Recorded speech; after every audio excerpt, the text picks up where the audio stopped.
మనకి సమస్త మహిమ ఈ అవకాశం ఇచ్చిన దయసేవకుడు కూడా నేను అన్నా తెలియజేస్తున్నాను. ప్రభు పెట్టుకుంటున్న మీ అందరికీ అన్నా తెలియజేస్తున్నాను. ప్రియ సహోదరి సహోదరా, ఈ ఉపదేశాన్ని మనం ప్రారంభించుకునే ముందు కొన్ని నిమిషాలు మనం ప్రార్థించుకున్నాం. పరిశుద్ధమైన తండ్రి, జీవము గల దేవా, సర్వశక్తివంతుల, సర్వోన్నతుల, సర్వాంతర్యామి, నీకే వందనాలు, కృతజ్ఞతాస్తుతులు తండ్రినైనా. అయ్యా, నీ వాక్యాన్ని మేము ధ్యానించుండగానైనా తండ్రి, ఏసునామములో నన్ను పరిశుద్ధపరిచి, పవిత్రపరిచి, లోక పాపం నుండి, సాతాను నుండి వేరుపరిచి, నీతో ఐక్యపరిచి, నీ పరిశుద్ధాత్మ శక్తితో నింపినైనా తండ్రి, నీ కొత్త లేని పరిశుద్ధాత్మ శక్తితో నింపి, నీ ఏడంతల ఆత్మతో అభిషేకించినైనా మా అందరితో నీవే మాట్లాడమని, నీవే కృప చూపించి నడిపించినైనా మా అందరికి సహాయం చేయమని ఏసునామములో చిన్ని ప్రాంతం బంగారు పాదాలకు సమర్పిస్తున్నాము తండ్రి. ఆమేన్. ప్రియ సహోదరి సోదరా, యేసు క్రీస్తు ప్రభువారు శిలువలో పలికిన 4వ మాట మత్తయి సువార్త 27వ అధ్యాయం 46వ వచనం. ఇంచుమించు 3 గంటలప్పుడు యేసు ఏలీ ఏలీ లామా సబక్తా అని బిగ్గరగా కేక వేచెను. ఆ మాటకు అర్థము, నా దేవా నా దేవా, నన్నెందుకు చేయి విడిచితివి అని అర్థము. హల్లెలూయా. సహోదరులారా, ఇప్పుడు దాకా మనము 3 మాటలను మనము ధ్యానించుకున్నాం. 4వ మాటగా చూసినట్లయితే, నా దేవా నా దేవా, నన్నెందుకు చేయి విడిచితివి. తండ్రి అయిన దేవుడు కుమారుణ్ణి ఎందుకు చేయి విడిచి వలసిన పరిస్థితి ఏర్పడింది. ప్రియ సహోదరి సోదరా, పరిశుద్ధ గ్రంథంలో చూసినట్లయితే 1వ యోహాను 4వ అధ్యాయము 9-10 వచనాలు, మనము ఆయన ద్వారా జీవించినట్లు దేవుడు తన అద్వితీయ కుమారుడని లోకమునకు పంపెను. దీని వలన దేవుడు మన యందుంచిన ప్రేమ ప్రత్యక్షపరచబడెను. మనము దేవుని ప్రేమించితిమని గాని కాదు, తానే మనలను ప్రేమించి మన పాపములకు ప్రాయశ్చిత్తమై ఉండుటకు తన కుమారుని పంపెను. ఇందులో ప్రేమయున్నది. హల్లెలూయా, హల్లెలూయా. ప్రియ సహోదరి సోదరా, తండ్రి అయిన దేవుడు ఆయన ప్రేమించే కుమారుణ్ణి మన కోసం పంపాడు. ప్రియ సహోదరి సోదరా, ఇక్కడ చూసినట్లయితే తండ్రి అయిన దేవుడు ఆయన కుమారుడి కన్నా మనల్ని ఎక్కువగా ప్రేమిస్తున్నాడు. ప్రియ సహోదరి సోదరా, యేసుక్రీస్తు ప్రభువారు అంటారు, నా దేవా నా దేవా, నన్నెందుకు చేయి విడిచితివి. తండ్రి ఎడబాటును తట్టుకోలేకపోయాడు యేసుక్రీస్తు ప్రభువారు. శిలువ మ్రానుపై యేసుక్రీస్తు ప్రభువారు వేలాడుతున్నప్పుడు, రక్తం కారుతున్నప్పుడు ఎంతో వేదన చెందుతూ ఈ మాట పలికాడు, నా దేవా నా దేవా, నన్నెందుకు చేయి విడిచితివి. ప్రియ సహోదరి సోదరా, ఇంకా పరిశుద్ధ గ్రంథంలో చూసినట్లయితే మనము మత్తయి సువార్త 3వ అధ్యాయం 17వ వచనము, మత్తయి సువార్త 3వ అధ్యాయము 17వ వచనం. ప్రియ సహోదరి సోదరా, తండ్రి అయిన దేవుడు తన కుమారుణ్ణి మన కోసం అర్పించే అంతగా మనలను ప్రేమించాడు. మరియు ఇదిగో ఈయనే నా ప్రియ కుమారుడు, ఈయన యందు నేను ఆనందించుచున్నానని గొప్ప శబ్దము ఆకాశం నుండి వచ్చెను. హల్లెలూయా. తండ్రి అయిన దేవుడు ఎవరి యందు ఆనందిస్తున్నాడండి? తన కుమారుడైన యేసయ్య నందు ఆనందిస్తున్నాడు. ప్రియ సహోదరి సోదరా, తండ్రి అయిన దేవుడు యేసుక్రీస్తు ప్రభు వారి యందు ఎంతోగానో ఆనందిస్తున్నాడు. యేసుక్రీస్తు ప్రభు వారు తండ్రి చిత్తాన్ని నెరవేర్చే కుమారుడుగా, పాపాన్ని జయించే కుమారుడుగా, సాతాన్ని ఓడించే కుమారుడుగా, తండ్రిని సంతోషపెట్టే కుమారుడుగా ఉన్నాడు. కానీ అలా ఎంతో ఉన్నతంగా ప్రేమించే కుమారుని కూడా మన కోసం తండ్రి అయిన దేవుడు బలిగా అర్పించాడు. ఇందులో మనము ఎంత శ్రేష్టమైన, ఉన్నతమైన, అద్భుతమైన, నిత్యం ఉండే ప్రేమను తండ్రి అయిన దేవుడి నుండి మనం పొందుకున్నాం. ప్రియ సహోదరి సోదరా, 2వ కొరింథీయులకు రాసిన పత్రిక 5వ అధ్యాయం 21వ వచనము. కొరింథీయులకు రాసిన పత్రిక 5వ అధ్యాయము 21వ వచనము. ఎందుకనగా మనం ఆయన యందు దేవుని నీతి అగునట్లు పాపమెరుగని ఆయనను మన కోసము పాపముగా చేసెను. హల్లెలూయా. మనము తండ్రి అయిన దేవునికి నీతి అగునట్లు పాపమెరుగని యేసుక్రీస్తు ప్రభు వారిని పాపముగా చేశాడు. ప్రియ సహోదరి సోదరా, తండ్రి అయిన దేవుడు పరిశుద్ధుడు కాబట్టి పాపాన్ని చూడలేడు, పాపాన్ని సహించలేడు. మనము ఆలోచనలో, తలంపుల్లో, పనుల్లో, నిర్ణయాల్లో, చూపులతో చేసిన ప్రతి ఒక్క పాపాన్ని బట్టి యేసుక్రీస్తు ప్రభు వారు ఏమైనారండి? యేసుక్రీస్తు ప్రభు వారు పాపముగా మారారు. ఇక్కడ చూసినట్లయితే మన కోసము పాపముగా చేసెను. పాపమెరుగని ఆయన ఏమయ్యాడండి? పాపముగా చేయబడ్డాడు. ఎందుకంటే మనము దేవుని నీతి అగునట్లు. ప్రియ సహోదరి సోదరా, అందుకనే ఆ పరిస్థితుల్లో తండ్రి అయిన దేవుడు యేసుక్రీస్తు ప్రభువాన్ని విడిచిపెట్టడం మనం చూస్తాం. ప్రియ సహోదరి సోదరా, నా దేవా నా దేవా నన్నెందుకు చేయి విడిచితివి? యేసుక్రీస్తు ప్రభువారు విడిచిపెట్టబడ్డాడు కాబట్టే మనకి రక్షణ కలిగింది. ప్రియ సహోదరి సోదరా, యేసుక్రీస్తు ప్రభువారు విడిచిపెట్టబడ్డాడు కాబట్టే మన పాపాల క్షమాపణ దొరికింది. యేసుక్రీస్తు ప్రభువారు విడిచిపెట్టబడ్డాడు కాబట్టే తండ్రితో మనకు సమాధానం కలిగింది. యేసుక్రీస్తు ప్రభువారు విడిచిపెట్టబడ్డాడు కాబట్టే మనకి నిత్య జీవానికి మనము వారసులు అయిపోతున్నాము. ప్రియ సహోదరి సోదరా, నా దేవా నన్నెందుకు చేయిచితివని ఎంతగానో యేసుక్రీస్తు ప్రభువారు సిలువలో ఎంతగానో బాధపడుతున్నారు, వేదన చెందుతున్నారు. తండ్రి ఎడబాటుని తట్టుకోలేకపోయారు. ప్రియ సహోదరి సోదరా, ఇంకా పరిశుద్ధ గ్రంథంలో మనం చూసినట్లయితే రోమీలకు రాసిన పత్రిక 8వ అధ్యాయము 29-30 వచనములు. ఎందుకనగా తన కుమారుడు అనేక సహోదరులలో జ్యేష్ఠుడగునట్లు దేవుడు ఎవరిని ముందు ఎరుగునో వారు తన కుమారునితో సారూప్యము గలవారగుటకు వారిని ముందుగా నిర్ణయించెను. మరియు ఎవరిని ముందుగా నిర్ణయించినో వారిని పిలిచెను, ఎవరిని పిలిచినో వారిని నీతిమంతులుగా తీర్చెను, ఎవరిని నీతిమంతులుగా తీర్చెనో వారిని మహిమపరిచెను. హల్లెలూయా. తండ్రి అయిన దేవుడు తన కుమారుని సారూప్యంలో మనం మార్చబడడానికి మనలను నిర్ణయించుకున్నాడు. ఎవరినైతే ఆయన నిర్ణయించుకున్నాడో వారిని పిలిచాడు, ఎవరినైతే పిలిచాడో వారిని నీతిమంతులుగా తీర్చాడు, ఎవరినైతే నీతిమంతులుగా తీర్చాడో దేవుడు వారిని మహిమపరిచాడు. హల్లెలూయా. తండ్రి అయిన దేవుడు తన కుమారుణ్ణి విడిచిపెట్టడానికి కారణం ఏంటంటే అండి, మనము ఆయన కుమారి రూపంలో సారూప్యంలో మనం మార్చబడాలి, మనము ఆయన నిర్ణయంలో ఉండాలని. ప్రియ సహోదరి సోదరా, ఇక్కడ ఉన్న వాళ్ళందరం మనము దేవుని నిర్ణయంలో ఉన్నాం కనుక మనము పిలవబడ్డాము, నీతిమంతులుగా మార్చబడ్డాము. దేవుడు మనల్ని మహిమపరుస్తాడు. హల్లెలూయా. నమ్మినట్లయితే అందరు గట్టిగా స్తోత్రం చెల్లిద్దాం. హల్లెలూయా, హల్లెలూయా. ప్రియ సహోదరి సోదరా, దేవుడు ఈ వాక్యం ద్వారా మనతో మాట్లాడుతున్నాడు. తండ్రి అయిన దేవుడు తన కుమారుడైన యేసుక్రీస్తు ప్రభువారి సారూప్యంలో మనం మార్చబడటం కోసం మనలను నిర్ణయించాడు, మనలను పిలిచాడు. ప్రియ సహోదరి సోదరా, ఆయన నిర్ణయంలో మనం ఉన్నందుకు ధన్యులుగా ఎంచుకోవాలి, మనం సంతోషపడాలి. ఆయన కృపను పొందుకున్నాం. మనం ఆయన ఎవరైతే నిర్ణయించాడో వారిని పిలిచాడు, ఎవరినైతే పిలిచాడో వారిని నీతిమంతులుగా తీర్చాడు, ఎవరినైతే నీతిమంతులుగా తీర్చాడో దేవుడు వారిని మహిమపరిచాడు.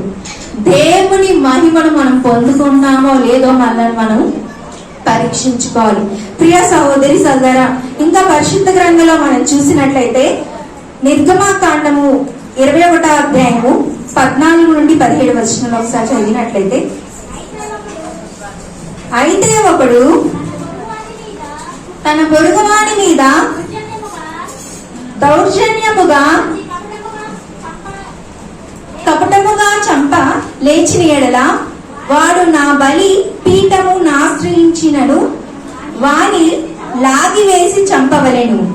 తన తండ్రి అయినను తల్లి అయినను కొట్టువారు నిత్యముగా మరణ శిక్ష నందును. ఒకడు నరుని దొంగలించి అమ్మి వేసినను తన యందు నుంచు కొనినను వాడు నిత్యముగా మరణ శిక్ష నందును. హల్లెలూయా. ధర్మశాస్త్రంలో ఏముందండి? పాపం వల్ల వచ్చు జీతం మరణం. కానీ మనం చేసిన పాపాలని బట్టి మనం మరణం పొందుకోకూడదనే యేసుక్రీస్తు ప్రభువు వారు సిలువలో తండ్రి చేత విడిచివేయబడ్డాడు. హల్లెలూయా. ఇక్కడ చూసినట్లయితే ఎంత ఘోరమైన శిక్ష అండి. ఎవరైతే పాపము చేశారో వాళ్ళు దేవుని సన్నిధిలోకి అడుగు పెడితేనే మరణిస్తారంట. మనం ఇక్కడ ఉన్న వాళ్ళందరూ రోజుకి 24 గంటలు ఏదో ఒక నిమిషం, ఏదో ఒక సెకండ్ మనకి పాపపు ఆలోచన, తలంపు వస్తూ ఉంటుంది. కానీ అదే పాపపు ఆలోచనలో, తలంపులతో మనం వచ్చి దేవుని సన్నిధిలో నిలబడితే ధర్మశాస్త్రం ప్రకారం ఏం చేస్తామండి? మనందరం మరణిస్తాం. కానీ యేసుక్రీస్తు ప్రభు వారి కృప మనల్ని ఏం చేసిందండి? పాపము నుండి మనలను, మరణం నుండి మనలను రక్షించింది. అంత శ్రేష్టమైన, ఉన్నతమైన, అద్భుతమైన ప్రేమను యేసుక్రీస్తు ప్రభు వారు మన పట్ల కనపరిచారు. ప్రియ సహోదరి సోదరా, ఇక్కడ పరిశుద్ధ గ్రంథంలో మనం చూసినట్లయితే యోహాను సువార్త 17వ అధ్యాయము 21 నుండి 24 వచనములు. తండ్రి నా యందు నీవును నీ యందు నేనును ఉండులాగున వారును మన యందు ఏకమై ఉండవలెనని వారి కొరకే మాత్రము నేను ప్రార్థించలేదు. వారి వాక్యము వలన నా యందు విశ్వాసముంచు వారందరూ ఏకమై ఉండవలెనని వారి కొరకు ప్రార్థించుచున్నాను. మనము ఏకమై ఉండులాగున వారును ఏకమై ఉండవలెనని నీవు నాకు అనుగ్రహించిన మహిమను నేను వారికి ఇచ్చితిని. వారి యందు నేనును నా యందు నీవును ఉండుట వలన వారు సంపూర్ణంగా చేయబడి ఏకముగా ఉన్నందున నీవు నన్ను పంపితివని నీవు నన్ను ప్రేమించినట్టే వారిని కూడా ప్రేమించితివనియు లోకము తెలుసుకొనున్నట్లు నాకు అనుగ్రహించిన మహిమతో వారికి ఇచ్చితిని. హల్లెలూయా. ఇక్కడ యేసుక్రీస్తు ప్రభు వారు పలుకుతున్నానండి. తండ్రి అనేది, అయ్యా నేను నీ యందు ఉన్నట్లు వారు కూడా నాతో పాటు నీ యందు ఉండులాగును. వారు కూడా నేను ఎలా అయితే నీ నిత్య రాజ్యంలో నీవు ఇచ్చే సంతోషంలో నీతో పాటు పాలు పంచుకున్నట్లు వారు కూడా నీతో ఏకమవులాగా నీవే దయచేయమని యేసుక్రీస్తు ప్రభు వారు ఇక్కడ శ్రేష్టమైన, ఉన్నతమైన ప్రార్థన చేశారు. ప్రియ సహోదరి సర్వరా, ఇప్పుడు దాకా మనం తండ్రి ప్రేమ గురించి చూసాం. ఇక్కడ యేసుక్రీస్తు ప్రభు వారి ప్రేమ చూస్తున్నాం. ఎంత ఉన్నతమైన, శ్రేష్టమైన ప్రేమ అండి. తండ్రితో పాటు మనము కూడా ఉండులాగున, మనందరము యేసుక్రీస్తు ప్రభువులో ఉండులాగున ఉండాలని యేసుక్రీస్తు ప్రభు వారు మొదలుపెడుతున్నారు. మనము అలా యేసుక్రీస్తు ప్రభు వారి వలె ప్రేమించగలమండి? ఒక మాట అంటేనే తట్టుకోలేము మనం. ఒక మాట అంటే ఇంకా 2-3 మాటలు అనే వరకు మనకు మనసు ఒప్పదు. ఇక్కడ యేసుక్రీస్తు ప్రభు వారు చూసినట్లయితే మరణించే పరిస్థితిలో కూడా తండ్రి ఎడబాటును తట్టుకోలేకపోతున్నాడు. నా దేవా, నా దేవా. మనమైతే మనకు వచ్చే అనారోగ్యాలను బట్టి, కష్టాలను బట్టి, ఓటమిని బట్టి, నిందలను బట్టి, అపజయాన్ని బట్టి, ఆర్థిక పరిస్థితులను బట్టి, అప్పులను బట్టి, శత్రువులు తరుముతున్న పరిస్థితులను బట్టి మనమైతే ఏం దేవుడవయ్యా నువ్వు? మా కోసం ఏం చేసావయ్యా? నువ్వు చూస్తున్నావా, చూడట్లేదా? మా ప్రార్థనలు వింటున్నావా, వినట్లేదా అని ప్రశ్నించేవారుగా ఉంటాం. కానీ యేసుక్రీస్తు ప్రభు వారు మరణించే పరిస్థితిలో కూడా నా దేవా, నా దేవా అంటున్నాడు. మనమైతే ఏమంటామండి? ఏం దేవుడవయ్యా? కష్టాలేంటి? అందరితో దేవుడు వాక్యం ద్వారా మాట్లాడుతున్నాడు. మన జీవితంలో ఏ పరిస్థితిలో అయినా మనము దేవుని చెయ్యి విడిచిపెట్టకూడదని యేసుక్రీస్తు ప్రభువారు ఈ మాట ద్వారా తెలియజేస్తున్నాడు. ప్రియా సహోదరి సోదరా, యేసుక్రీస్తు ప్రభువారు విడిచిపెట్టబడ్డాడు కాబట్టే మనము దేవుణ్ణి పట్టుకోగలిగాం. కనుక యేసుక్రీస్తు ప్రభువారు మన కోసం శిలువ త్యాగం చేసిన త్యాగాన్ని మనము ఎల్లప్పుడూ గుర్తుంచుకుంటూ మనము యేసుక్రీస్తు ప్రభువారి వలె పరిశుద్ధంగా జీవిస్తూ పాపాన్ని జయిస్తూ సాతాన్ని ఓడిస్తూ ఏ స్థితిలో అయినా ఏ పరిస్థితిలో అయినా తండ్రి చిత్తాన్ని చేసేవారుగా ఉండాలని దేవుడు ఈరోజు వాక్యం ద్వారా మనతో మాట్లాడుతున్నాడు. యేసుక్రీస్తు ప్రభువారు పొందిన దెబ్బల చేత ఏమైందండి? మనకు స్వస్థత కలిగింది. ఆయన రక్తంలో మన పాపాలు ఏమైందండి? కడగబడ్డాయి. కనుక యేసయ్య ప్రేమను మనము మన జీవితంలో కడ వరకు కాపాడుకుంటూ యేసయ్య ప్రేమ ద్వారానే అనేకులను ప్రేమిస్తూ, ప్రియా సహోదరి సోదరు, ఇది ఆత్మానుసారమైన ప్రేమ. యేసయ్య ప్రేమ ఏంటండి? ఆత్మానుసారమైన ప్రేమ. మన లోక సంబంధమైన ప్రేమ ఏంటండి? ఒక వదిలికి ఒక చీర పెడితే భర్తలు ఇంకో చీర పెడుతుంది, అంతే కదండి. అత్తగారు ఒక చీర పెడితే అత్తగారు ఎంతో కొంత డబ్బులు వాళ్ళకి ఇస్తారు. కొడుకులు ఏదో కూడా ఆశించే, ఆస్తిని ఆశించే తల్లిదండ్రులు చూస్తూ ఉంటారు. ఈ లోక సంబంధమైన ప్రేమ ఏదో ఒకటి ఆశిస్తూ ఉంటుంది. భార్య నుండి భర్త ప్రేమ ఆశిస్తాడు, భర్త నుండి భార్య ప్రేమ ఆశిస్తుంది. ఈ లోకంలో ఈ లోక సంబంధమైన ప్రేమ ఆశించేదిగా ఉంది. కానీ దేవుడు మాత్రం మనల్ని ఏమి ఆశించకుండా ప్రేమించాడు. అది నిస్వార్థమైన, పరిశుద్ధమైన, పవిత్రమైన ప్రేమ. ప్రియ సహోదరి సోదరా, ఇక్కడ చూసినట్లయితే యేసుక్రీస్తు ప్రభువారి గురించి ఒక మాట చదువుకొని మనం ముందుకు వెళ్ళిపోదాం.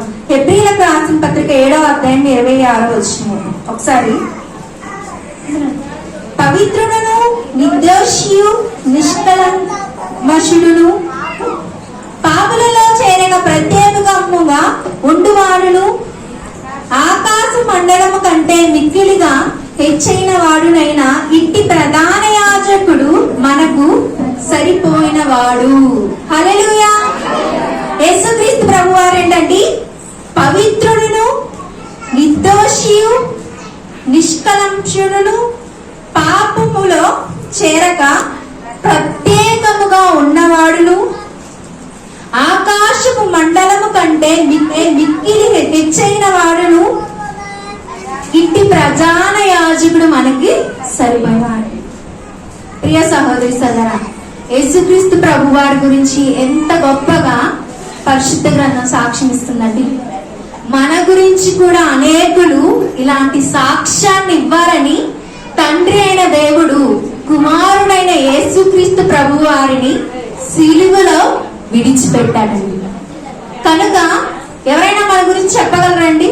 ఇలాగా మంచి వ్యక్తి, మంచిగా నీతిగా బ్రతుకుతున్నారు, పరిశుద్ధంగా జీవిస్తున్నారు, దేవుని చిత్తాన్ని నెరవేరుస్తున్నారు అని మన గురించి ఎవరైనా చెప్పగలరండి? కానీ యేసుక్రీస్తు ప్రభు వారి గురించి అనేక మంది భక్తులు, అనేక మంది సేవకులు, అనేక మంది విశ్వాసులైన మనమందరం ఎల్లప్పుడూ సాక్ష్యం ఇచ్చేవారుగా ఉండాలి. దేవుడు తండ్రి అయిన దేవుడు, కుమారుడైన దేవుడు, పరిశుద్ధాత్మ త్రియేక దేవుడు మన నుండి ఆశిస్తుంది ఇదేనండి. మనము యేసుక్రీస్తు ప్రభువారి రూపంలో మార్చబడాలి. అందుకనే యేసుక్రీస్తు ప్రభువారు సిలువలో నా దేవా నా దేవా నన్నెందుకు చేయి విడిచితివని తండ్రి నుండి ఎడబాటు పొందాడు. ప్రియా సహోదరి సోదరా, దేవుడి రోజు మాట ద్వారా మనతో మాట్లాడుతున్నాడు. మనము కూడా యేసుక్రీస్తు ప్రభువారి వలె ఎల్లప్పుడూ తండ్రి చిత్తాన్ని, వేసే ఉద్దేశాలను పరిశుద్ధాత్మ దేవుని సహాయంతో చేస్తూ, పాపాన్ని జయిస్తూ, సాతాన్ని ఓడిస్తూ ఎల్లప్పుడూ తండ్రి చిత్తాన్ని చేసేవారుగా ఉందుముగాక. ఆమె ఇటు కృప ధన్యత మనందరికి దేవుడు అనుగ్రహించి నడిపించుగాక. ఆమె ప్రార్థనతో ఈ ఉపదేశాన్ని ముగించుకున్నాం. స్తుతులు తండ్రి నాయనా. అయ్యా నాయనా, నా దేవా నా దేవా నన్ను ఎందుకు విడిచితి అనే మాట ద్వారా నువ్వు మాతో మాట్లాడవు తండ్రి. ఇక్కడ నాయన తండ్రి నీ ప్రేమ నాయన తండ్రి అయ్యా కుమారుడైన యేసుక్రీస్తు ప్రభు వారి ఆయన ప్రేమ నాయన పరిశుద్ధాత్మ దేవుడు నడిపింపు నాయన ఎంతో ఉన్నతంగా మేము చూసాను బట్టి అయ్యా అయ్యా అందుని బట్టి నాయన నీకు కృతజ్ఞతాస్తుతులు తండ్రి. మేమందరం కూడా నీ చిత్త ప్రకారం ఇష్ట ప్రకారం పరిశుద్ధాత్మ దేవుని సహాయంతో అయినా మా అందరి జీవిత చివరి శ్వాస వరకు జీవించే మహాకృపను మా అందరికి దయచేయమని ఈ అవకాశాన్ని ఇచ్చిన దైవ సేవకుడిని అయినా తండ్రి అయ్యా అయ్యా కోటన్ని నాయన తండ్రి వాళ్ళ కుటుంబాన్ని సంఘాన్ని దీవించి ఆశీర్వదించిన ఆయన తండ్రి అనేకులకు ఆశీర్వాదకరంగా ఈ సంఘం ఉండులాగానైనా తండ్రి నీవే కృప చూపించి నడిపించి సహాయం చేయమని యేసునామములో ఇచ్చి నీ బంగారు పాదాలకి నీ కృప ద్వారా సమర్పిస్తూ అడిగి పెడుకుని పొంది నాము తండ్రి ఆమేన్. దేవుని బట్టి గట్టిగా సభలు కూడా దేవుని మహిమ పడతాం. హల్లెలూయా.